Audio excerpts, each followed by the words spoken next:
Hello, good morning mga Vegwops and happy weekend, happy Saturday. And may special guest ako for today's video. Ang laging extra So, ayun na nga. Pang ano? Panghilot daw sa Miyo Marimar. Hindi ba nakakalayo ng bahay ni Rarayuma na? So, ayun na nga. Kate. Ayun. Pupunta kami ng Brussels, Belgium. Gagala kami kasama si Tita Cora tsaka si Ining. Tapos isang bus na naman kami mga besh. So pang dator lang si Inday nyo. Hindi na pwedeng pang matagalan dahil baka umiyak ang aking alaga. Charis. A few moments later. So, ayun, nakasakay na ho kami ng bus and nakaalis na kami nito sa Rotterdam kasi may mga kasamahan pa kaming sinundo sa Rotterdam. So, ibang city po yun sa pinupuntahan kong The Hague. So, napakaganda din po dun at saka napaka-modern ng mga buildings at saka ng mga tulay, mga best shop. So, kung kayo ay mapunta ng Netherlands, huwag niyong kalimutang bisitahin ang Rotterdam, mga best shop. 3 hours later. Hello mga Beshiwap! So, nandito na tayo sa first stop ng tour natin sa Brussels, Belgium. Pagpasensya na ang mukha ko, di pa ako nag-retouch. So, dito to sa Waterloo. Let's see anong makikita natin dito. So, ayun ang pupuntahan natin. Oh. Kita nyo gayan mga Besh. Kasama for today's video, Ining. Tita Cora. Hi sa mga fans ni Tita Cora sa Pilipinas. Charot. So, ayun mga Beshwap, according to my research sa Google pala, is itong monument na to ay pinatayo noong 1826 sa request ni William I, King of the Netherlands, para alalahanin yung eldest son niya na Prince of Oranje na nasugatan noong June 18, 1815, mga besh. O, di ba? Ang galing ng history. So, ayun, sa mga hindi nakakaalam ho mga Beshiwap, ito ay dating parte ng the Netherlands, ang Belgium ho. So, ari na nga ni ho, inagamalaki ko ang mga tanim na mais. At napakaraming tanim na mais sa paligid. Ay sabi ko, pwede nang pitasin sa isang araw. Tapos, dun sa kabilang area naman ho, ay puro mga beans, parang munggo. As in, napakarami yan. Yung nakikita nyo, puro munggo po yan. Tapos, hindi kami umakyat dun sa tuktok kay may bayad, 28 euro or 26. Tapos, magabayad ka na ay mapapagod ka pa. Ay, kaya hindi na kami umakyat, mga Beshiwaps. Pagurin mo pa yung sarili mo. Nagbayad ka pa, kaya ayan. So, 2 hours kami dyan kasi dyan na din kami nag-lunch. And after that, saan naman kami babiyahe papuntang sentrum talaga or central ng Brussels, mga besh. So, may mga free amenities din naman dyan, mga besh. Sakay po kami ng kalesa. Libre lang eh, pag may bayad. 1 hour later. So, andito na po kami sa sikat na landmark na tinatawag na Antonium. We only have 30 minutes kasi papunta kami ng pinakang city ng Brussels. Ayan. Wow! Ganda, diba? So, magpicture tayo doon. 5 years na ho ako dito, pero ngayon lang ako nakapunta dito. My God.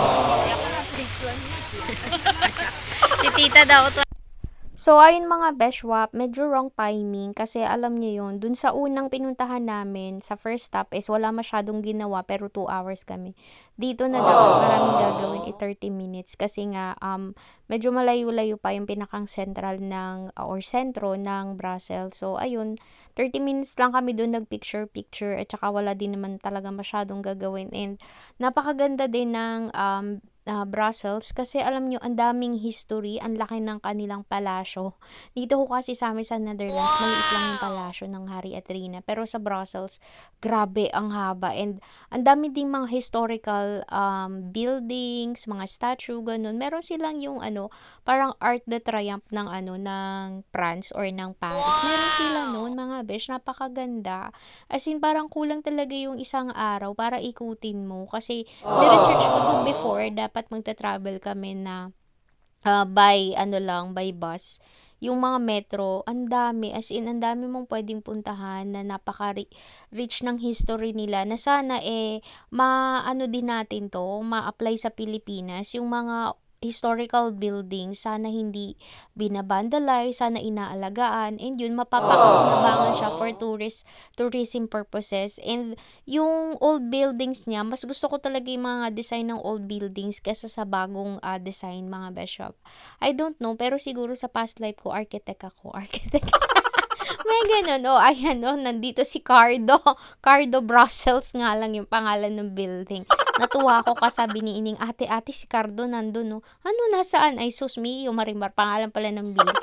Napakagaling nung ano nito, oh, Starbucks yan. Yung ano na yan, parang umbrella na yan. Isang store lang yung nandun, ano lang, Starbucks. And, ayun, bumaba na kami at nag-ikot. So, andito na ho kami sa Brussels Centrum. At kami papunta sa flower carpet. Hi, Ine! Hi!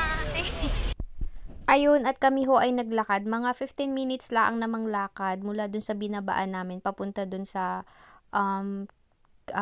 flower carpet something, kasi ito daw ay every other year. Kaya ngayon nagkataon na Saturday ay napakaraming turista, napakaraming tao ho talaga. Ay nangalat si Ini na ngayon lang ulit ako nakakita ate ng ganiri karaming tao. Ay kaya naman pala ay yun nga ni may inadayo at saka Sabado din walang pasok. So maraming talagang turista, kay malapit lang naman ang Belgium or Brussels sa Netherlands, sa Germany at sa iba pang karatig European countries. Dini ho kasi by bus, by car, pwede ka nang pumunta sa ibang bansa, mga best. Ganun din, tsaka hindi masyadong matraffic.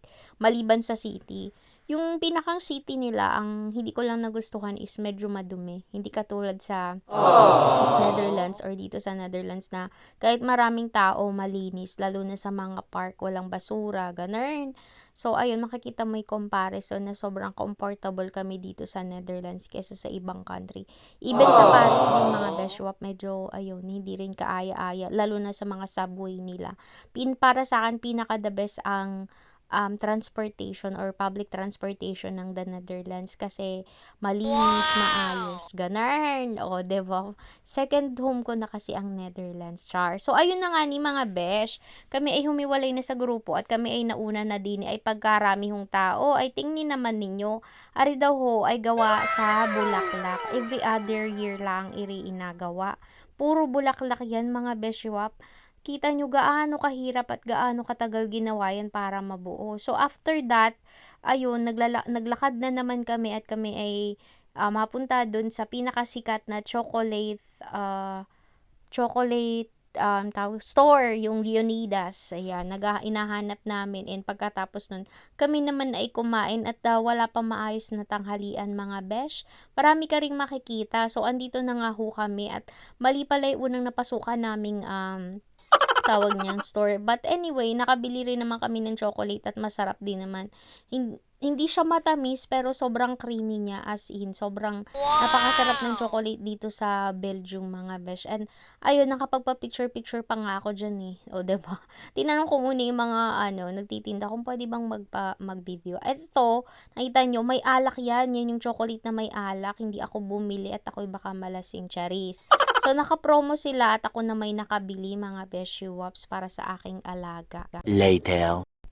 So, ayun, after namin kumain at mag-ikot-ikot, bumili kami ng mga souvenir as always, yung mga rep magnet. Pero konti lang ang binili ko kasi hindi na po ako katulad ng dati na hakot to the max kasi nagtitipid na nga ni si Inday kasi nga malapit nang umuwi. So, ari na ho, nakasakay na kami ng bus at kami pabalik na ng the Netherlands. O, diba? After 3 hours lang ho ay nasa Netherlands na kami. So, ito naman ay Antwerp, Belgium. Belgium pa rin naman ito, pero pag lumagpas ka dun sa bandang boundary ay the Netherlands na. Ganun ho kadali din eh. Na magabas ka lang or magakotse ka lang for 3 hours. Eh, nasa ibang bansa ka na, mga beshiwap. Ganun po kaginhawa ang transportation din sa Europe. At hindi rin po ganun kahigpit. As you can see naman doon sa mga previous video ko, ako'y nakarating na ng ibang bansa. Nakarating na akong Luxembourg, Portugal, Spain, Switzerland, at sa iba pa, mga besh. 3 hours later. So, ayun na nga, after 3 hours, nandito na kami ulit sa Rotterdam, the Netherlands. Kasi ang unang ibababa ay yung mga taga Rotterdam and kami po yung huli dahil yung bus ay malapit din naman ang garahe sa The Hague or sa Den Haag. Den Haag po yung city or The Hague yung inapuntahan ko. Ang gulo nila, no? Basta yung city is The Hague, tapos yung Den Haag, ewan ko, para sigurong barangay yun or something. Kasi medyo malaki siya. So, nasa South Holland po ang ah, The Hague, tapos ang Rotterdam, hindi ko alam kung North Holland ba yun. Basta, so ayan, makikita nyo, napakagaganda ng mga ano dito, ng mga building at saka nga yung bridges. So, minsan nga itutour ko kayo dyan mga beshwap. So, eto, papunta na kami niya ng The Hague and magsawa ho kayo sa picture ko na feeling models in the charot. Ito po ang souvenir ko sa aking paggala sa Brussels, Belgium mga beshwap. Nakakatuwa kasi may bago na naman akong bansang narating and meron na naman akong memory sa aking pag-uwi sa bansang Sinilangan. And maraming salamat sa walang sawang suporta at panunood. Maraming salamat sa mga nakasama ko sa tour, si Tita Cora, si Emma, si Ining, yung asawa ni Emma, at saka sino pa ba yun? Nakalimutan ko na. Basta, so sa susunod ho, nawahoy manood ulit kayo at tayo naman ay pupunta ng Normandy, France. And that's it for today's video. Bye!